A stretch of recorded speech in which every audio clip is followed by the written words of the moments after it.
भगवते वासुदेवाय। बोलिए लक्ष्मी नारायण भगवान की जय। चैत्र मास के कृष्ण पक्ष की एकादशी को पाप मोचनी एकादशी के नाम से जाना जाता है। प्रिय श्रोताओं, मैं आपको सुना रही हूँ पाप मोचनी एकादशी की बड़ी ही दुर्लभ कथा। इन सभी कथाओं को सुनने से मनुष्य के सभी पाप और संकट कट जाते हैं और सारी मनोकामनाएं पूर्ण हो जाती हैं। तो आप सभी अब बड़ी ही श्रद्धा और प्रसन्न मन से इन कथाओं को पूरा अवश्य सुनिए। एक बार युधिष्ठिर महाराज ने भगवान श्री कृष्ण से पूछा, हे माधव, फाल्गुन शुक्ल पक्ष की आम्लकी एकादशी का महात्मा मैंने सुना। अब चैत्र कृष्ण पक्ष की एकादशी का क्या नाम है, यह बताने की कृपा कीजिए। तब भगवान श्री कृष्ण बोले, हे राजन सुनो, मैं इस विषय में एक पापनाशक उपाख्यान का वर्णन करूंगा, जिसे चक्रवर्ती नरेश मानधाता के पूछने पर एक समय महर्षि लोमस ने कहा था। तुम भी इसे ध्यानपूर्वक सुनो। राजा मानधाता बोले, भगवान, मैं लोगों के हित की इच्छा से यह सुनना चाहता हूँ कि चैत्र मास के कृष्ण पक्ष में किस नाम की एकादशी होती है, उसकी क्या विधि है और उससे किस फल की प्राप्ति होती है। कृपया यह सब बातें मुझे बताइए। तब लोमस ऋषि कहने लगे, हे राजन, पूर्व समय की बात है। अप्सराओं से सेवित चैत्र रथ नामक वन में, जहाँ गंधर्व की कन्याएं अपने किंक के साथ बाजे बजाती हुई विहार करती हैं, मंजू गोसा नाम की एक अप्सरा मुनिवर मेधावी को मोहित करने के लिए गई। वे महर्षि उसी वन में रहकर ब्रह्मचार्य का पालन करते थे।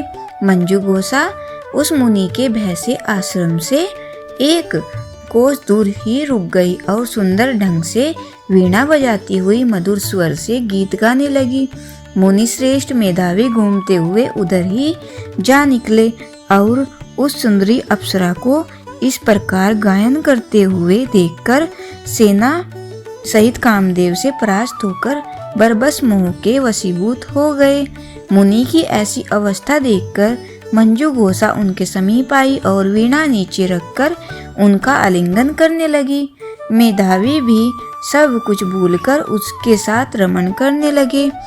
काम वश रमण करते हुए उन्हें रात और दिन का भी भान न रहा।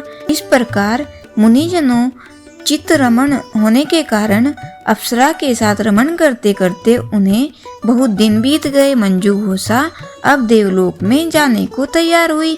जाते समय उसने मुनि श्रेष्ठ मेधावी से कहा, हे ब्राह्मण, अब मुझे अपने देश जाने की आज्ञा दीजिए। मेधावी बोले, देवी, जब तक सवेरे की संध्या न हो जाए तब तक तुम मेरे पास ही ठहर जाओ। अप्सरा कहने लगी, ब्राह्मण, अब तक न जाने कितनी संध्या चली गई। आप मुझ पर कृपया करके जरा बीते हुए समय का विचार तो कीजिए। तब लोमस आगे कहते हैं, राजन, अप्सरा की बात सुनकर मेधावी के नेत्र आश्चर्य से चकित हो गए। उस समय उन्होंने जब बीते हुए समय का हिसाब लगाया तब उन्हें पता चला कि उस अप्सरा के साथ रहते रहते तो उन्हें 57 वर्ष बीत चुके हैं। उसे अपनी तपस्या का विनाश करने वाली जानकर मुनि को उस अप्सरा पर बड़ा क्रोध आया। फिर उन्होंने उसे शाप देते हुए कहा, पापनी, तू पिशाचनी हो जा। मुनि के शाप से दग्ध होकर वह विनय से नतमस्तक होकर हाथ जोड़कर बोली, हे विप्र, मेरे शाप का उद्धार कीजिए। 7 वाक्य बोलने या 7 कदम तक साथ चलने मात्र से ही सत्पुरुष के साथ मैत्री हो जाती है। हे ब्राह्मण, मैंने तो आपके साथ अनेकों वर्ष बिताए हैं, इसलिए हे स्वामिन, मुझ पर आप कृपा कीजिए। तब मुनि बोले, भद्रे, मेरी बात सुनो, ये शाप से उद्धार करने वाली है। क्या करूं तो तुमने मेरी बहुत बड़ी तपस्या नष्ट कर डाली। चैत्र कृष्ण पक्ष में जो शुभ एकादशी आती है उसका नाम है पाप मोचनी एकादशी। वह सभी पापों का नाश करने वाली है।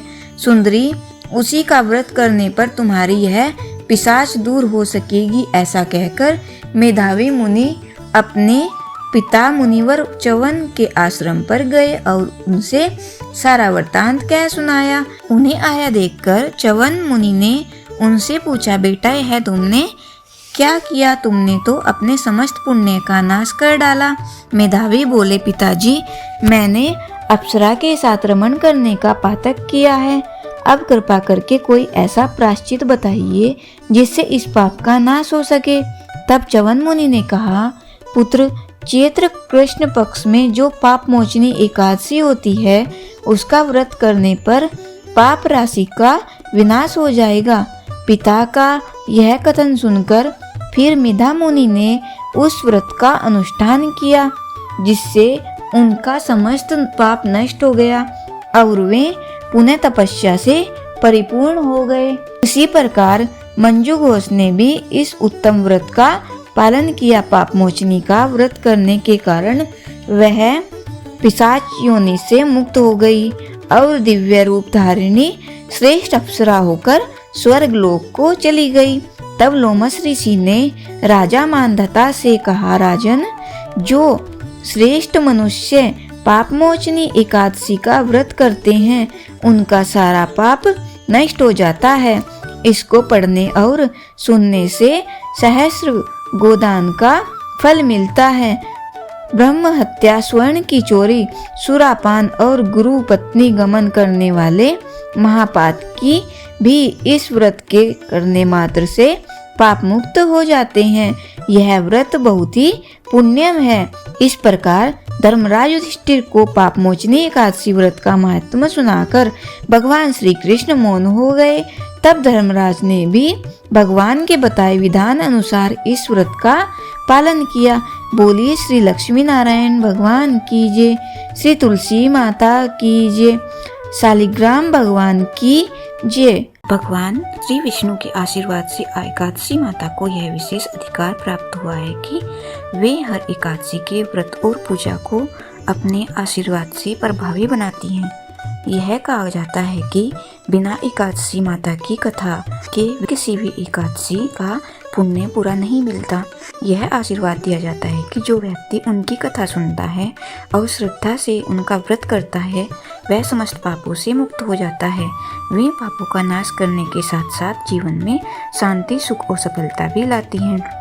यह व्रत व्यक्ति के मानसिक और शारीरिक रोगों को दूर करके उसकी आत्मा को शुद्ध करता है और जो एकादशी माता की कथा श्रवण करता है उसे जीवन में कभी कोई कष्ट नहीं होता और भगवान विष्णु की कृपा सदैव उसके साथ बनी रहती है। तो प्रिय श्रोताओं, आज हम सब एकादशी माता की पवित्र कथा की ओर बढ़ते हैं ताकि हम उनके आशीर्वाद से अपने जीवन को धन्य बना सकें। एक बार एक राजा बहुत ही बुद्धिमान और बलशाली था। वह राजा हमेशा अपनी प्रजा का भी बहुत अच्छे से ध्यान रखता था। प्रजा भी राजा को बहुत प्रेम करती थी। राजा की 2 बेटियां थी। राजा अपनी दोनों बेटियों से बहुत स्नेह करता था। राजा की छोटी बेटी देखने में बहुत सुंदर और आकर्षित थी और राजा की बड़ी बेटी छोटी बेटी के मुकाबले थोड़ी कम सुंदर थी। राजा की छोटी बेटी माता की पूजा किया करती थी और सभी लोग राजा की छोटी बेटी से बहुत प्रेम करते थे, उसकी प्रशंसा किया करते थे। राजा भी अपनी छोटी बेटी को बड़ी बेटी से अधिक प्रेम करता था, जिसके कारण राजा की बड़ी बेटी को अपनी ही छोटी बहन से बहुत नफरत होने लगी थी। धीरे धीरे समय बीता। दोनों राजकुमारियां जब बड़ी हो गई तब पड़ोस के राज्य में रहने वाले एक राजकुमार राजा की बड़ी बेटी के लिए रिश्ता लेकर आया। लेकिन जैसे ही उस राजकुमार की दृष्टि राजा की छोटी बेटी पर पड़ी तो वह राजकुमार राजा की छोटी बेटी पर आकर्षित हो गया और छोटी बेटी से पहले ही नजर में प्रेम करने लगा। उस राजकुमार ने अब राजा की बड़ी बेटी के साथ विवाह करने से मना कर दिया। उसने राजा से कहा कि महाराज, मैं तो आपकी छोटी बेटी से ही विवाह करना चाहता हूँ।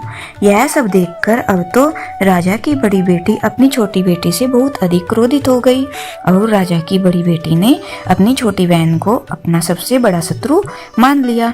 राजा की बड़ी बेटी ने अपनी छोटी बहन से बदला लेने के लिए निर्णय किया।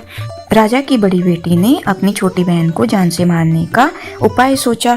अब बड़ी बेटी ने अपनी छोटी बहन को मारने के लिए सबसे पहले एक लड्डू में जहर मिलाकर अपनी छोटी बहन को खाने को दे दिया।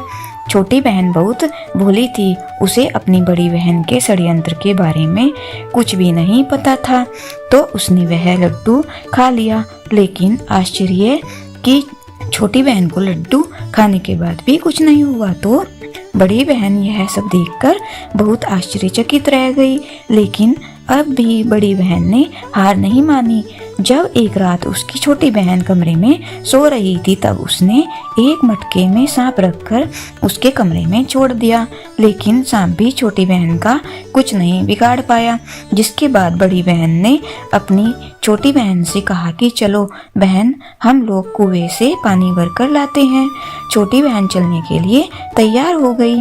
तब पानी भरने के बहाने बड़ी बहन उसे कुएं के पास ले गई और कुएं में धक्का दे दिया। लेकिन तब भी छोटी बहन को कुछ नहीं हुआ, क्योंकि हर बार ग्यारस माता उसकी रक्षा कर रही थी और उधर बड़ी बहन अपने सारे प्रयास के बाद भी लगातार असफल हो रही थी, जिस कारण वह और अधिक क्रोधित हो गई।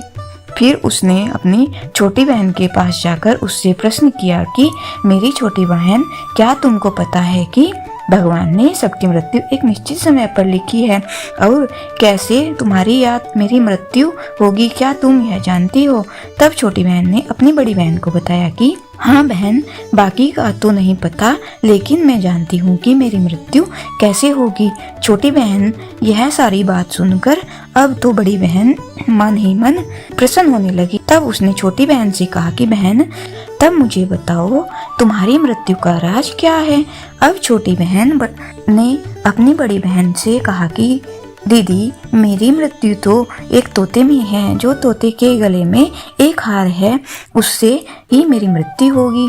जब तक कोई भी व्यक्ति तोते को मारकर उस हार को अपने गले में पहने, तो मैं मूर्छित हो जाऊंगी, और जैसे ही उस हार को अपने गले से उतारकर तो मैं वापस जीवित हो जाऊंगी। अपनी छोटी बहन की मृत्यु का राज जानकर अब तो बड़ी बहन बड़ी खुश हुई। अब उसने अपनी छोटी बहन को मारने के लिए उस पालतू तोते को ढूंढना शुरू कर दिया। उधर छोटी बहन को इस बात का आभास हो गया था कि कोई तो है जो उसकी जान लेना चाहता है, जिसके लिए एक रात वह अपने पिताजी के पास गई और उसने अपने पिताजी से कहा कि पिताजी, मेरी मृत्यु के बाद आप मुझे जलाएं नहीं, आप मुझे अपनी पुराने वाली हवेली में एक पलंग पर लिटाकर छोड़ दीजिएगा। अपनी छोटी बेटी की यह बातें सुनकर राजा बड़ा आश्चर्यचकित हो गया। लेकिन राजा ने अपनी छोटी बेटी से पूछा कि बेटी, तुम यह क्या कह रही हो? तब राजा की छोटी बेटी ने बताया कि पिताजी, समय किसी के लिए नहीं रुकता, क्या पता कब किसको क्या हो जाए, इसका किसी को कुछ नहीं पता। तब राजा ने उससे कहा कि तुम ऐसी बातें क्यों करती हो? 2-3 दिन बाद तो तुम्हारा विवाह होना है। लेकिन छोटी बेटी ने अपने पिताजी को ऐसा ही करने पर मजबूर कर दिया और उनसे वचन भी ले लिया। तब राजा ने अपनी छोटी बेटी की बात स्वीकार कर ली और फिर समय आने पर 2-3 दिन के बाद जब विवाह का समय आया, तब राजकुमार बारात लेकर राजा के घर आया। अब राजकुमार और राजा की छोटी बेटी के विवाह की रस्में शुरू हो गई। इधर जैसे ही राजा की छोटी बेटी राजकुमार के साथ फेरे लेने के लिए तैयार हुई, तो उसकी बड़ी बहन अपनी छोटी बहन के कमरे में जाकर उसके तोते को पकड़ लेती है और उसे जान से मार देती है। तोते के गले में जो हार था, उसको उसने अपने गले में पहन लिया। उधर जैसे ही बड़ी बहन ने उस हार को अपने गले में पहना, तो उधर छोटी बहन, जो केवल 3 फेरे ही ले पाती है, वहीं पर बीच रास्ते में ही गिरकर बेहोश हो गई। जिसके बाद राजा ने बड़े बड़े हकीम वैद्य को बुलाया और अपनी छोटी बेटी का इलाज करने के लिए कहा। राजा की बात सुनकर जब वैद्य ने छोटी बेटी को देखा, तो राजा को बताया कि महाराज, आपकी छोटी बेटी ना तो जीवित है और ना ही मरी हुई है। ऐसा तो मैं पहली बार देख रहा हूँ। राजा ने वैद्य और हकीम को यह बात बाहर बताने से मना कर दिया और उनसे कहा कि अगर तुमने यह बात किसी को बाहर बताई तो हम तुमको फांसी पर लटका देंगे।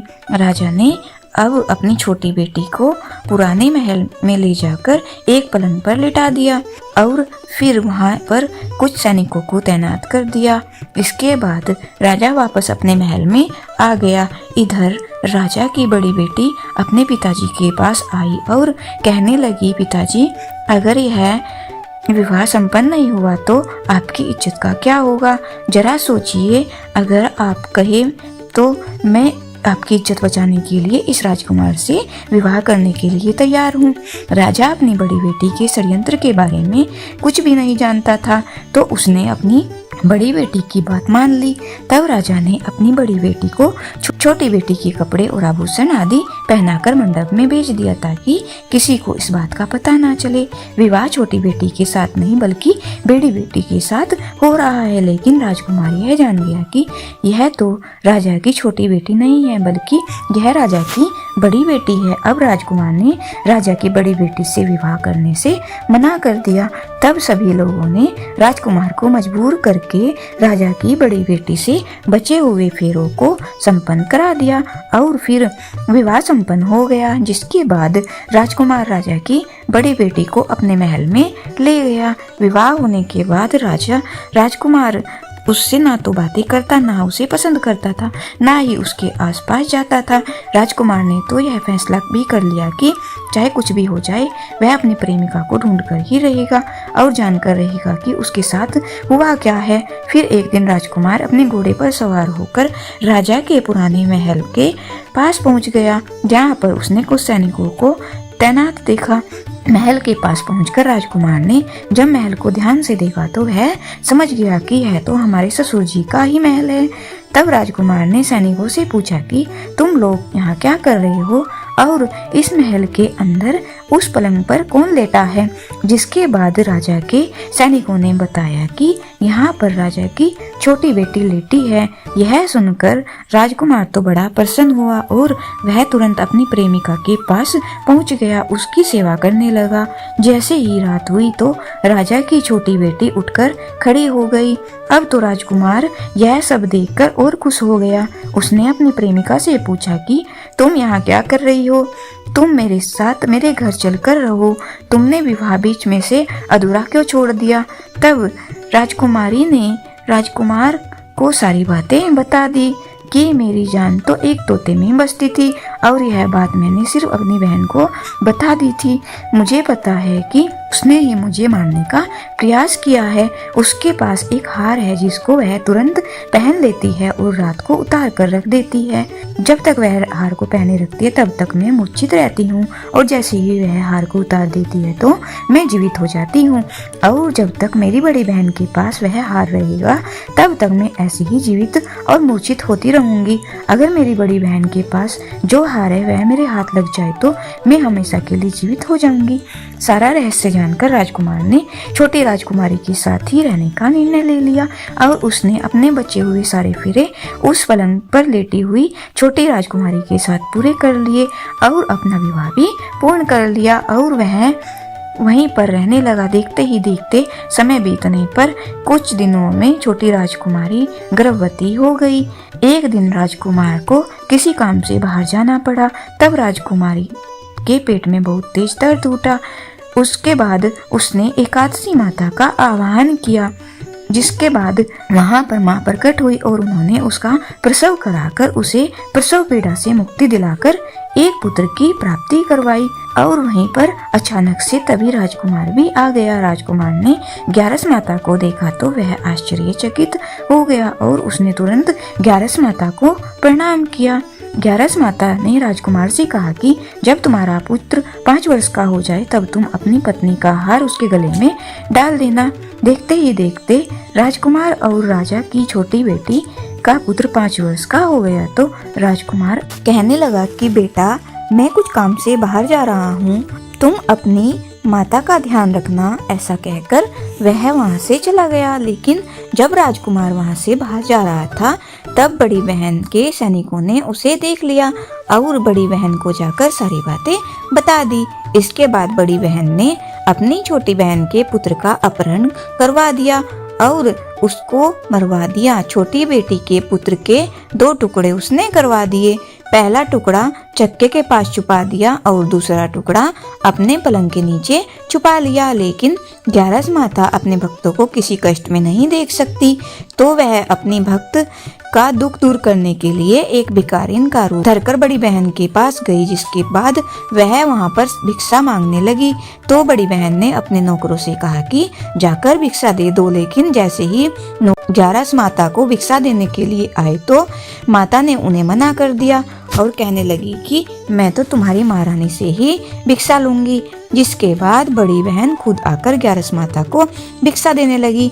तब माता एक बिल्ली का रूप धरकर उसके कमरे में चली गई। वहां पर छोटी बेटी के पुत्र के दोनों टुकड़ों को आपस में जोड़ दिया। टुकड़े जुड़ते ही वह राजकुमार वापस जीवित हो गया। तब ग्यारस माता उस नन्हे बालक को वापस लेकर आ गई। अब तक ग्यारस माता ने राजकुमार को सारा रहस्य समझा दिया था। अब राजकुमार अपने बेटे को लेकर बड़ी राजकुमारी के पास गया और कहने लगा कि अगर तुम इसका ध्यान अच्छे से रखोगी तब मैं तुमसे बात करूंगा। अब वह नन्हा बालक बड़ी राजकुमारी के पास रहने लगा। एक दिन राजकुमार अपने बच्चे से कहने लगा, बेटा आज तुम अपनी माँ से उनके गले का हार मांग लेना। अपने पिता की बात मानकर नन्हा राजकुमार अपनी माँ के पास गया और कहने लगा, माँ मुझे तुम्हारा हार चाहिए। यह सुनकर बड़ी राजकुमारी पहले तो बहुत क्रोधित हुई, पर उसे याद आया कि राजकुमार ने कहा था कि अगर मैं इस बच्चे का ध्यान अच्छे से रखूंगी तो वह मुझसे बातें करेंगे। जिस कारण उसने अपने गले में पहना हुआ वह हार उस बालक को दे दिया और बालक ने वह हार तुरंत ले जाकर अपने पिता को दे दिया। तभी राजकुमार अपने बेटे को लेकर वहां से जाने लगा और अपनी पत्नी से कहने लगा कि मैं आज शाम को तुम्हारे साथ आकर खाना खाऊंगा। ऐसा कहकर वह अपने बेटे को लेकर वहां से चला गया। जिसके बाद वह सीधा राजा पास गया और उन्हें सारी बातें सच सच बता दी।